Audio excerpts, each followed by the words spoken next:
দীঘাতে এসে বেরিয়ে পড়েছিলাম সাইট সিনে।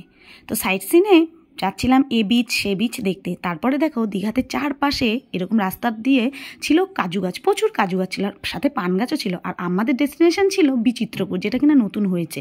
তো এই যে বিচিত্রপুরের জন্যই আমরা এখন উদ্দেশ্যে রওনা দিয়েছি। আর এইদিকে জলটা এতটাই ছিল, মনে হচ্ছিল আমার গলা পর্যন্ত চলে আসবে, আমি যেন ডুবেই যাব, এত ভয় লাগছিল। এই যে স্পিড বোটে উঠে তারপরে দেখো ভয়টা একটু কাটতেই এবার নেমে পড়বো আমরা বিচিত্রপুরের জন্য। আর আমাদের বোটে যারা বসেছিল আমাদের থেকে তারা বেশিই ভয় পাচ্ছিল ওই দিদিভাই। তারপরে দেখো এই যে আসার সময় আবার জলের স্রোতটা এত সুন্দর ছিল, আমি আর দিদি দুজনেই হাত দিয়েছিলাম। তো দিদি আমাকে বললো হাত দিস না, আমার ঘড়িটা নষ্ট হয়ে যাবে, সেটা আমার মনেই ছিল না। যাই হোক, তারপর আমার হাতটা তুলে নিলাম। তারপরে চলেছিলাম মন্দারমণিতে। আর দেখেছো মন্দারমণিতে এসে কাঁকড়াগুলো কি প্রচুর লাল কাঁকড়া, যখনই ওদের কাছে যাচ্ছি ওই চোখগুলো দেখতে পাচ্ছিল অ্যান্টোনার মতো, ওগুলো দিয়েই ওরা দৌড়াচ্ছিল দেখে দেখে।